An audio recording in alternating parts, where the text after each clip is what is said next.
बिस्मिल्लाहिर्रहमानिर्रहीम। अस्सलामु अलैकुम नाज़रीन, मैं हूँ ज़ैन अली। नाज़रीन कराम, आज 1 दिसंबर है और दिन है इतवार का। 26 नवंबर की रात पाकिस्तान तहरीक इंसाफ के कारकुनान पर जो क्रैकडाउन किया गया, उसके बाद कई लोगों ने मुझसे ये सवाल किया कि क्या अब पाकिस्तान तहरीक इंसाफ ख़त्म हो जाएगी, क्या अब पाकिस्तान तहरीक इंसाफ को कोई सियासी सरगर्मी करने की इजाज़त मिलेगी। तो मैं बार बार अपने वीलॉग में आपको ये बताता रहा कि अगर पाकिस्तान तहरीक इंसाफ 9 मई के बाद ख़त्म नहीं हो सकी ना, तो याद रखिएगा तहरीक इंसाफ 26 नवंबर जैसे वाकयात के बाद तो बिल्कुल ख़त्म नहीं होगी। आज पाकिस्तान तहरीक इंसाफ ने एक बहुत बड़ा धमाका कर दिया है। बाकायदा तौर पर ऐलान जंग इस्लामाबाद फिर से बंद होना शुरू हो चुका है। इस्लामाबाद में फिर से कंटेनर्स लगना शुरू हो चुके हैं। 7 दिसंबर को क्या कुछ होने जा रहा है, पाकिस्तान तहरीक इंसाफ किन 3 ऑप्शंस पर गौर कर रही है, पाकिस्तान तहरीक इंसाफ खैबर पख्तूनख्वा की पार्लिमानी कमेटी ने कौन सा बड़ा ऐलान कर दिया है, तमाम तर तफसीलात मैं आपको बता देता हूं। देखिए, ये बात आप जरूर याद रखिएगा कि पाकिस्तान तहरीक इंसाफ के कारकुनान के साथ जो 26 नवंबर की रात हुआ, यह पहली दफा नहीं हुआ। पिछले 2.5 सालों से, यानी जब से इमरान खान की हुकूमत का तख्ता उल्टा गया 9 अप्रैल 2022 की रात से लेकर आज 1 दिसंबर 2024, मुसलसल पिछले 2.5 सालों से पाकिस्तान तहरीक इंसाफ का एक एक कारकुन रियासती जबर, रियासती जुल्म और फस्तायत का सामना कर रहा है। पहला एहतजाज पाकिस्तान तहरीक इंसाफ ने 25 मई 2022 को रखा था, जब लाहौर से इस्लामाबाद आना था और उस टाइम की पंजाब हुकूमत, जो मोहसिन नकवी वजीर आला थे, उस टाइम की पंजाब हुकूमत ने तहरीक इंसाफ के कारकुनान पर बदतरीन जुल्म किया, तशद्दुद किया, उनको लाहौर से बाहर निकलने की इजाजत नहीं दी गई। तो यह कोई नई बात नहीं है तहरीक इंसाफ के कारकुनान के लिए। फिर जो कुछ 9 मई के बाद हुआ, जिस तरह तहरीक इंसाफ के कारकुनान और उनके अहले खाना को घरों से जाकर उठाया गया, बदतरीन तशद्दुद किया गया, जुल्म किया गया, पाकिस्तान की सियासी तारीख में इसकी मिसाल नहीं मिलती। तो जो कुछ 26 नवंबर की रात हुआ, वो तहरीक इंसाफ के साथ पहली दफा नहीं हुआ। हाँ, गोलियां चलाई गई, ये बहुत बड़ी बात थी, लेकिन पाकिस्तान तहरीक इंसाफ के साथ पहले भी इतना कुछ हो चुका है। दूसरी इंपॉर्टेंट बात यह है कि पाकिस्तान तहरीक इंसाफ अब क्या करने जा रही है, कौन से 3 ऑप्शंस हैं जिनके ऊपर गौर किया जा रहा है। खैबर पख्तूनख्वा पाकिस्तान तहरीक इंसाफ की पार्लिमानी पार्टी ने कौन सा बड़ा ऐलान कर दिया है,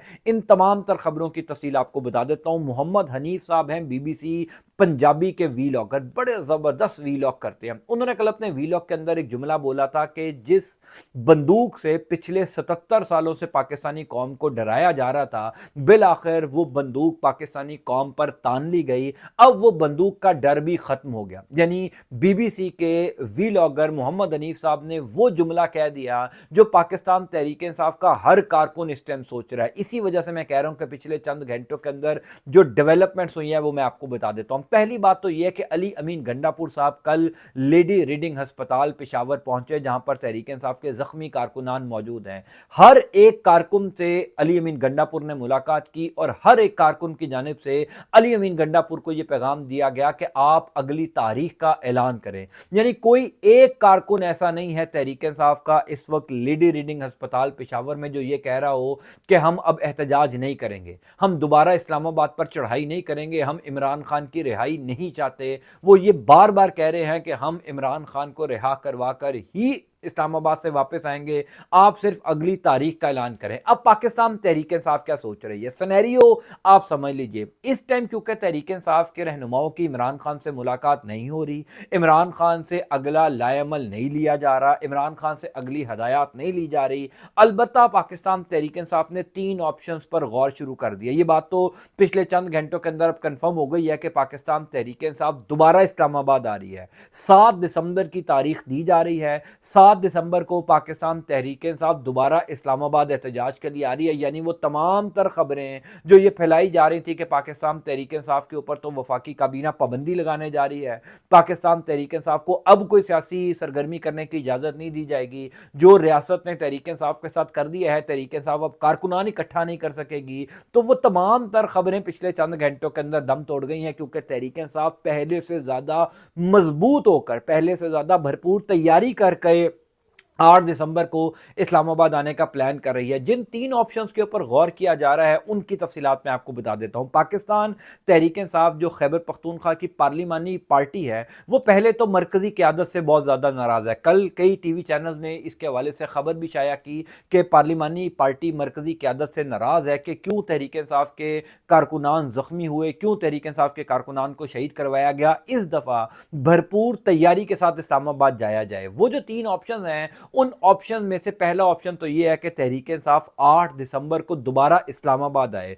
और इस्लामाबाद दोबारा डी चौक ही आए, डी चौक ही एहतजाज किया जाए। लेकिन पार्लिमानी पार्टी के कुछ लोगों का ख्याल यह है कि इस दफा डी चौक नहीं, इस दफा डी चौक के बजाय अडियाला जेल के बाहर एहतजाज किया जाए। यह बड़ी इंपॉर्टेंट खबर है कि पाकिस्तान तहरीक इंसाफ खैबर पख्तूनख्वा की पार्लिमानी पार्टी ये सोच रही है कि इस दफा डी चौक नहीं, हम अडियाला जेल के बाहर एहतजाज करते हैं। उसकी एक बड़ी वजह तो यह है कि इमरान खान की ज़िंदगी को जो ख़तरात लाहक हैं, इमरान खान की ज़िंदगी के हवाले से जो खबरें गर्दिश कर रही हैं कि खुदा न खास्ता उनको किसी किस्म का कोई जहरीला उनके सेल में कोई जहरीली गैस छोड़ी गई है, उनकी ज़हनी हालत ठीक नहीं है, उनके ऊपर बदतरीन टॉर्चर किया जा रहा है, उनको ज़हनी टॉर्चर किया जा रहा है, उनको कैद तन्हाई में रखा गया है। यानी इन तमाम खबरों को मद्देनज़र रखते हुए पाकिस्तान तहरीक इंसाफ खैबर पख्तूनख्वा की पार्लिमानी कमेटी ये फैसला कर रही है कि हम डी चौक की बजाय अडियाला जेल जाएं। एक ऑप्शन और जेर गौर है और वो भी बड़ी इंपॉर्टेंट है, वो ये कि इस दफा ना इस्लामाबाद आया जाए ना ही हम डी चौक जाएं, इस दफा हम लाहौर में एहतजाज करें। ये बड़ा इंपॉर्टेंट है। कहा जा रहा है कि पाकिस्तान तहरीक इंसाफ की क़यादत संजीदगी से इस बात के ऊपर गौर कर रही है कि हम लाहौर में एहतजाज करें, क्योंकि पंजाब से पहले पाकिस्तान तहरीक इंसाफ के काफिले इस्लामाबाद नहीं पहुंच सके। इतना बदतरीन क्रैकडाउन था, इतनी बदतरीन बंदिश की गई थी पंजाब हुकूमत की जानिब से, जगह जगह कंटेनर लगाए गए थे, रास्ते बंद थे, छोटे गांव बड़े गांव तमाम बड़े छोटे शहरों को बिल्कुल सील किया गया था। इस वजह तहरीक इंसाफ ये प्लान कर रही है कि इब्तदाई तौर पर जो 8 दिसंबर की कॉल देनी है वो कॉल हम लाहौर की दें, तहरीक इंसाफ की सारी क़यादत लाहौर में मौजूद हो, वहां पर तहरीक इंसाफ के कारकुनान को एक दफ़ा इकट्ठा किया जाए। जो खैबर पख्तूनख्वा से आने वाले काफिले हैं वो भी लाहौर हैं, फिर लाहौर से एक ही दफ़ा इस्लामाबाद का रुख किया जाए। अब ये पाकिस्तान तहरीक इंसाफ की क़यादत जो खैबर पख्तूनख्वा की पार्लिमानी पार्टी है उसका ये ख्याल है कि लाहौर एहतजाज किया जाए और लाहौर के बाद इस्लामाबाद का रुख किया जाए। यानी 7 या 8 दिसंबर को अगर ये एहतजाज शुरू होता है तो फिर 3-4 दिन लाहौर रुकने के बाद हम 10 या 11 दिसंबर को इस्लामाबाद का रुख करें, अगर तब तक हमारे मुतालबात के हवाले से कोई पेशरफ नहीं होती। अब यह खबर सुनने के लिए बड़ी हैरानकुन है कि वो सियासी जमात जिस पर 5 दिन पहले बदतरीन जुल्म हुआ, उसके कई कारकुनान शहीद हो गए, उसके कई कारकुनान जख्मी हैं और वो 10 दिन बाद दोबारा एहतजाज की कॉल देने जा रही है। गो के वज़ीर आला खैबर पख्तूनख्वा ने जो अपनी पहली तकरीर की थी खैबर पख्तूनख्वा असम्बली के अंदर, वो तकरीर सुनने के बाद ही अंदाजा हो गया था कि तहरीक इंसाफ ने बाकायदा तौर पर ऐलान जंग कर दिया है। यानी अली अमीन गंडापुर की इससे ज्यादा सख्त तकरीर नहीं हो सकती और मेरा ख्याल यह है कि किसी भी सूबे के वजीर आला ने इससे पहले इतनी सख्त तकरीर नहीं की होगी। यानी खुल्लम खुल्ला ये कह दिया कि अगर आपने बंदूकों का इस्तेमाल करना है हमारे सामने तो इस दफा फिर हम भी बंदूकें ले आएंगे। यानी उन्होंने खुल्लम खुल्ला ये ऐलान किया कि फिर खैबर पख्तूनख्वा से ज्यादा बंदूकें किसके पास हैं, फिर पठानों से ज्यादा बंदूकें किसके पास हैं। अगर आपने जबरदस्ती हमें रोकना है, अगर आपने ताकत का इस्तेमाल करना है, आपने बंदूकों का इस्तेमाल करना है, अगर आपने गोली चलाकर इस एहतजाज को खत्म करना है तो फिर गोली चलाना हमें भी आती है। और बाकायदा तौर पर अली अमीन गंडापुर ने बहुत बड़ी बातें की। कुछ लोग कहते हैं कि अली अमीन गंडापुर साहब की ये हवाई फायरिंग है,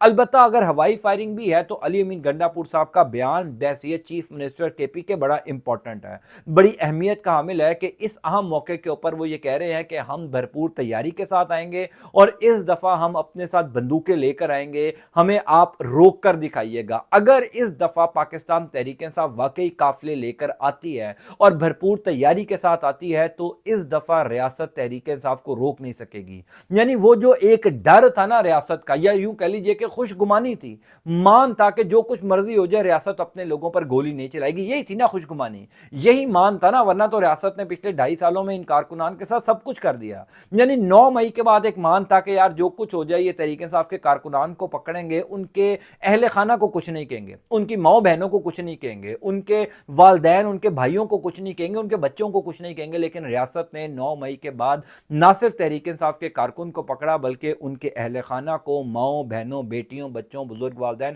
سب کو پکڑا. وہ مان ہی ٹوٹ گیا. پھر 8 فروری کے بعد ایک مان تھا کہ جناب الیکشن ہو گئے, اب الیکشن کے نتائج جتنا بھی ظلم کر لیا جائے ماننے ہی پڑیں گے, کچھ نہ کچھ تو نتائج ماننے پڑیں گے. لیکن ریاست کا وہ مان بھی ٹوٹ گیا کہ ریاست نے تحریک انصاف کو جیتا ہوا الیکشن ہروا دیا, نون لیگ کو حکومت دلوا دی, یعنی پورے کا پورا الیکشن ہی چوری کر دیا. اور ایک مان آخری یہ تھا کہ یار کچھ بھی ہو جائے ریاست اپنے لوگوں پر گولی نہیں چلائے گی. ریاست نے وہ بھی کر دیا, یہ مان بھی ختم ہو گیا. اس کا مطلب یہ ڈر ختم ہو چکا ہے. اب پاکستان تحریک انصاف کے کارکن کو کوئی ڈر نہیں رہا. پاکستان تحریک انصاف کے کارکن نے, عام پاکستانیوں نے ریاست کا ہر چہرہ دیکھ لیا ہے. اسی لیے میں کہہ رہا ہوں کہ تحریک انصاف نے اب جو دھماکہ کیا ہے وہ باقاعدہ طور پر اعلان جنگ ہے. اب اس حوالے سے تیاریاں شروع ہو چکی ہیں, لیکن علی امین گنڈا پور یہ چاہتے ہیں کہ پہلے عمران خان سے ملاقات ہو جائے.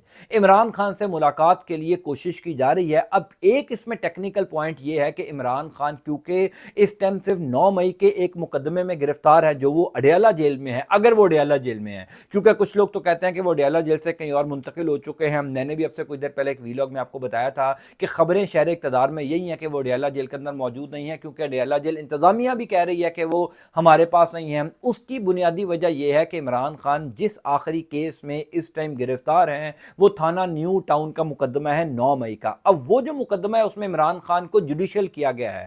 تو ٹیکنیکلی جب کسی ملزم کو جوڈیشل کیا جاتا ہے تو وہ اس تھانے کی حراست میں ہوتا ہے, اس تھانے کے قبضے میں ہوتا ہے, نہ کہ جیل کے قبضے میں. یعنی اس ٹائم عمران خان ہیں تو اڈیالہ جیل میں, لیکن اڈیالہ جیل انتظامیہ کے قبضے میں یا حراست میں نہیں ہے. اس ٹائم عمران خان تھانہ نیو ٹاؤن کے قبضے میں ہے, تھانہ نیو ٹاؤن کی پولیس کے حراست میں ہے. یعنی یہ گیم چلائی جا رہی ہے نا, کبھی ادھر سے ادھر کبھی ادھر سے ادھر, اس طریقے سے پاکستان تحریک انصاف کے وکلا کو گھمایا پھرایا جا رہا ہے. تو خبر یہ ہے کہ اگر علی امین گنڈا پور صاحب اگلے 48 گھنٹوں کے اندر عمران خان سے ملاقات کرنے میں کامیاب ہو جاتے ہیں اور عمران خان کو پوری صورتحال بتا دی جاتی ہے کہ اس طریقے سے ہمارے کارکنان شہید ہوئے, اس طریقے سے ہمارے ساتھ ظلم ہوا, اگلا لائے عمل کیا ہے, عمران خان جو لائے عمل بتائیں گے اوبویسلی اسی کے اوپر پاکستان تحریک انصاف چلے گی. لیکن علی امین گنڈا پور صاحب جو 3 آپشنز پاکستان تحریک انصاف خیبر پختونخوا کی پارلیمانی کمیٹی نے ڈیسائیڈ کیے ہیں یا جن آپشنز پر غور کیا جا رہا ہے وہ آپشنز عمران خان کو بتائی جائیں گی کہ اب پاکستان تحریک انصاف یہ کرنا چاہتی ہے, یا ڈی چوک پر احتجاج کیا جائے گا, یا اڈیالہ جیل احتجاج کیا جائے گا, یا لاہور جائیں گے اور لاہور سے پھر واپس اسلام آباد جائیں گے. اگر کوئی یہ سوچ رہا ہے کہ یہ تحریک اب رک گئی ہے, اگر کوئی یہ سوچ رہا ہے کہ 26 نومبر کی رات جو کچھ پاکستان تحریک انصاف کے ساتھ ہوا اب تحریک انصاف کی یہ تحریک زیادہ پرجوش نہیں ہوگی, مومنٹم نہیں پکڑے گی, کارکنان زیادہ نہیں آئیں گے, اب جو ہے وہ تحریک انصاف کا کارکن ڈر جائے گا, تو یہ سب خبریں غلط ہیں. یہ آپ لوگوں کی خام خیالی ہے کہ پاکستان تحریک انصاف کا کارکن ڈر جائے گا. میں نے جو آپ کو حوالہ دیا کہ آپ صرف علی امین گنڈا پور کی کل تحریک انصاف کے زخمی ہونے والے کارکنان کے ساتھ ملاقاتوں میں ہونے والی گفتگو کو سنیے, آپ کو پتہ چل جائے گا کہ پاکستان تحریک انصاف خاص طور پر خیبر پختونخوا کا جو کارکن ہے تحریک انصاف کا وہ سوچ کیا رہا ہے. وہ اس ٹائم یہ سوچ رہا ہے کہ میں نے ریاست سے بدلہ لینا, اور ظاہر ہے کہ ریاست نے اس کو اس بات پر مجبور کیا نا, ریاست نے اس کو اتنا مجبور کر دیا کہ اب وہ یہ سوچ رہا ہے کہ میں اب جب گھر سے نکلوں گا تو میں پوری تیاری کے ساتھ نکلوں گا. اور خیبر پختونخوا میں تو ہر گھر میں بندوقیں ہیں, ہر بندے کے پاس وہاں پر کوئی نہ کوئی جو ہے وہ اسلحہ اس سے اپنے پاس رکھا ہے, اور اگر وہ لے کر اسلام آباد آتا ہے, اگر وہ اسلحہ کیری کر کے پشاور سے اسلام آباد آتا ہے, تو آپ اندازہ کر لیجئے کہ پھر کیا ماحول ہوگا. یہ جو خانہ جنگی ریاست نے شروع کی ہے, یہ ریاست سے اب ختم کرنا اس کے بس کی بات نہیں. آپ کو یاد ہوگا میں بار بار کہہ رہا تھا کہ یہ جو گریں ریاست نے 26 نومبر کی رات اپنے ہاتھوں سے لگائی ہیں نا ڈی چوک میں, یہ دانتوں سے بھی نہیں کھلیں گی, یہ دانتوں سے بھی نہیں کھلنی, کیونکہ اب پاکستان تحریک انصاف تیار ہو کر آئے گی. پہلے پاکستان تحریک انصاف کی تیاری نہیں تھی, پہلے پاکستان تحریک انصاف کو خوشگمانی تھی جو کروڑوں پاکستانیوں کو تھی, اب وہ خوشگمانی ختم ہو چکی ہے. بہرحال جو بھی فیصلہ ہوگا میں اس حوالے سے انشاءاللہ آپ کو ضرور بتاؤں گا. البتہ یاد رکھیے گا کہ اگلے 48 گھنٹے اس وجہ سے اہم ہے کیونکہ عمران خان سے ملاقات ہونی ہے. عمران خان سے ملاقات کے حوالے سے پہلے 26 نومبر کی داستان سنائی جائے گی, پھر ان سے اگلا لائے عمل لیا جائے گا, اور جس عمران خان کو کم از کم ہم جانتے ہیں وہ کسی صورت 1 انچ پیچھے نہیں ہٹیں گے. ان کو زیادہ غصہ آئے گا, وہ زیادہ ایگریشن شو کریں گے, وہ زیادہ بڑی کال دیں گے, وہ زیادہ بڑا اعلان کریں گے. میں آپ کو یہ بتا سکتا ہوں. اللہ تعالیٰ آپ کا آپ کے اہل خانہ کا حامی ناصر ہو. مجھے اپنی دعا میں ضرور یاد رکھیے گا. انٹل نیکسٹ ٹائم, اللہ حافظ.